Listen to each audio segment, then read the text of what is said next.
कृष्णा, राधे राधे, जय माँ लक्ष्मी। दोस्तों, आज हम आपको बताएंगे कुछ ऐसी चीज़ों के बारे में जो अगर एक बेटी अपने मायके से अपने ससुराल कभी लाती है तो उसके घर की बर्बादी तय है। लेकिन उससे पहले आइए जानते हैं कुछ ऐसी गलतियों के बारे में जो अगर आपके घर में भी मौजूद हैं तो इन्हें तुरंत सुधार लें, वरना आपको कंगाल कर सकती हैं। दोस्तों, आपने वास्तु के बारे में तो सुना होगा।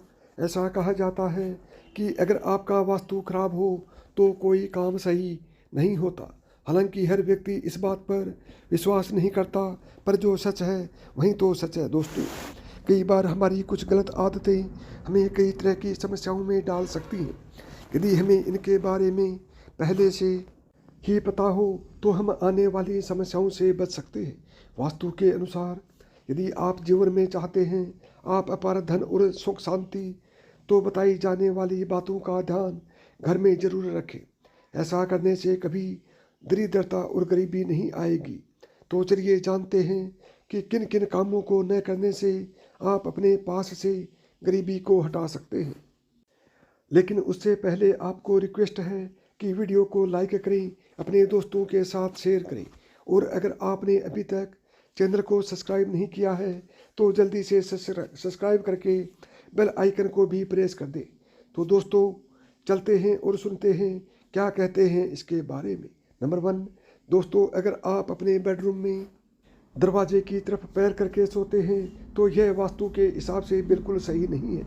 ऐसी मान्यता है कि ऐसा करने से लक्ष्मी आपके घर में नहीं आती है, और जो आती भी है दरवाजे से ही लौट जाती है। नंबर 2, आपको बता दें कि आपके घर में लगी घड़ी का भी वास्तव में बहुत बड़ा संबंध है। आपको तकिए या सिर के नीचे में, बेड के सामने व पीछे घड़ी रख कर नहीं सोना चाहिए। इससे इंसान का दिमाग नकारात्मक सोचता है और उसके पास कभी लक्ष्मी नहीं दिखती।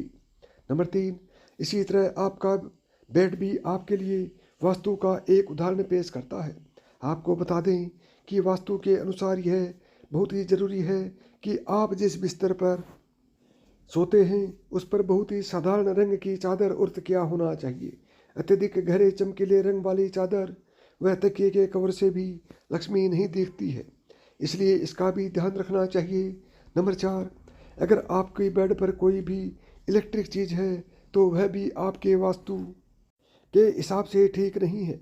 आपको चाहिए कि सोते समय आप अपने पास किसी तरह का पंखा या कोई और चीज़ बेड पर रखकर ना सोएं। ऐसा करने से आपके घर में लक्ष्मी नहीं आती। नंबर 5, आपको बता दें कि आपके घर में जिन लोगों की मृत्यु हो जाती है हम अक्सर उनकी फ़ोटो घर में लगाते हैं, लेकिन ध्यान रखें कि जिस कमरे में आप सोते हैं वहाँ पर मंदिर ना हो और ना ही बेडरूम में पूर्वजों की फ़ोटो लगानी चाहिए। इसे अशुभ माना जाता है। ऐसा करने से आपके घर में लक्ष्मी नहीं आती।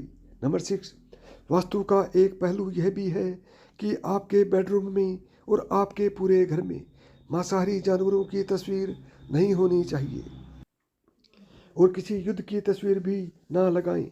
ऐसा होने पर आपके घर में लक्ष्मी नहीं आती। यह वास्तु के अनुसार ठीक नहीं है। दोस्तों, शास्त्रों में कुछ ऐसी चीज़ों का वर्णन है जो पत्नी को अपने मायके से कभी नहीं लानी चाहिए, वरना यह पति की बर्बादी का कारण बन सकती है। हो सकता है पति कंगाल हो जाए। बेटियों के लिए हर माँ बाप का सपना होता है कि उन्हें एक अच्छा ससुराल और प्यार करने वाला पति मिले। ससुराल में उनकी बेटी का मान सम्मान किया जाए और ससुराल में कई खुशियाँ ही खुशियाँ हो। लेकिन कई बार माँ बाप कुछ ऐसी गलतियाँ कर बैठते हैं जिसकी वजह से बेटी को और उसके पति को जीवन भर दुख सहना पड़ सकता है। बेटी को दी गई कुछ चीज़ों के कारण उसके जीवन में खुशियों के बजाय दुख आते हैं। आइए जानते हैं कि बेटी को कौन सी चीज़ें गलती से भी नहीं देनी चाहिए। नंबर 1, बेटी को कभी भी मिर्च न दें। इससे उसके शादीशुदा जीवन में कड़वाहट फैल सकती है।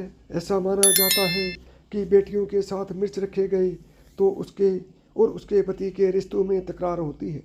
बेटी को फल या सूखे मेवे दे सकते हैं, यह शुभ माना जाता है। नंबर 2, लोग बेटी को गृहस्थी के लिए चूल्हा देते हैं। ऐसा कभी न करें। चूल्हा देने से माना जाता है कि वे अपने परिवार में अपना चूल्हा अलग कर लें, लेकिन चूल्हे की बजाय आप अन्य घर गृहस्थी से जुड़ी दूसरी चीज़ें दे सकते हैं। नंबर 3, बेटी को भूलकर भी तेज धार वाली चीज़ें न दें। इसका मतलब होता है कि आप उसे उसके रिश्तों में घुलने मिलने से रोक रहे हैं। आप अपनी बेटी को मीठी चीज़ें दे सकते हैं। नंबर 4, इसके अलावा बेटी को भूलकर भी अचार देने से उसके रिश्तों में खटास आ जाती है, जबकि आप खाने पीने की बाकी चीज़ें दे सकते हैं। दोस्तों, अगर किसी पति को लगता है कि आपको आपके मायके से वह मान सम्मान नहीं मिलता है जिसके आप हकदार हैं और आप वही मान सम्मान पाना चाहते हैं, या अगर महिलाओं को अगर किसी पत्नी को लगता है कि आपके पति की इज्जत आपके घर वाले नहीं करते हैं, तो आप यह बेहद सरल उपाय कर सकते हैं। कुछ ही दिन में आपको इसका असर देखने को मिलेगा। आपके पति को वो मान सम्मान आपके मायके में मिलेगा जिसके वह हकदार है। हर कोई चाहता है कि समाज में सभी लोग उसका आदर करें और उसे मान सम्मान मिले। कई बार ऐसा होता है कि नेगेटिव एनर्जी के कारण व्यक्ति को उचित मान सम्मान नहीं मिलता है। वहीं ज्योतिष में कुछ ऐसे उपाय बताए गए हैं जिनके कारण व्यक्ति की मान सम्मान, धन और नौकरी आदि सभी समस्याएं खत्म हो जाती हैं। साथ ही काफ़ी लोग आपका आदर भी करने लगते हैं। तो आइए जानते हैं कुछ ऐसे उपायों के बारे में। नंबर 1, यदि आप चाहते हैं कि समाज में और आपके ससुराल में आपको मान सम्मान मिले, तो आपको रात को सोते समय एक तांबे के बर्तन में पानी रख कर सोना है और उस बर्तन में आपको सोने या चांदी का कोई सिक्का या आभूषण डाल देना है और सुबह उठकर सबसे पहले बिना कुल्ला किए उस जल को पी जाना है। ऐसा करने से व्यक्ति को उचित मान सम्मान की प्राप्ति होने लगती है। साथ ही इस उपाय से जितना भी तनाव आपके जीवन में है वह भी समाप्त हो जाता है। आपके दिमाग में या आपके मन में कोई भी तनाव हो वो सब समाप्त हो जाता है। नंबर 2, रात को सोते समय अपने पलंग के नीचे एक बर्तन में थोड़ा सा पानी रखें और सुबह वह पानी घर के बाहर फेंक दें। ऐसा करने से वाद विवाद या कोई व्यक्ति आपके ऊपर आरोप लगाता है तो वे भी सिद्ध नहीं होता है। इस उपाय को करने से आपको सभी प्रकार के वाद विवाद से सुरक्षा मिलती है। इससे आपके ऊपर जितनी भी नकारात्मकता है या अगर घर में नकारात्मकता है वह सब इसी पानी के द्वारा घर से बाहर निकल जाएगी। रोजाना यह उपाय करें तो कुछ ही दिनों में आपको इसका असर देखने लगेगा। नंबर 3, दोस्तों, समाज में मान सम्मान की प्राप्ति के लिए संबंधी समस्याओं के लिए अथवा अगर आपको नौकरी नहीं मिल रही है या आपका कारोबार नहीं चल रहा है तो आपको कबूतर और चिड़ियों को चावल बाजरा का मिश्रण डालना चाहिए। वहीं आपको बाजरा शुक्रवार के दिन खरीदना है और शनिवार से यह प्रक्रिया शुरू करनी है। ऐसा करने से बहुत लाभ मिलता है और मान सम्मान के साथ ही धन संबंधी समस्याएं भी दूर हो जाती हैं। यदि आपको नौकरी नहीं मिल रही है तो आपको नौकरी भी मिल जाती है। साथ ही बुधवार के दिन गणपति जी को धूप अर्पित करने से व्यक्ति को मान सम्मान की प्राप्ति होती है। तो साथियों, यदि आपको मेरी बताई हुई बातों में से एक भी बात पसंद आई हो तो वीडियो को लाइक करें, चैनल को सब्सक्राइब करें और प्रेम से बोलें जय श्री कृष्णा, राधे राधे।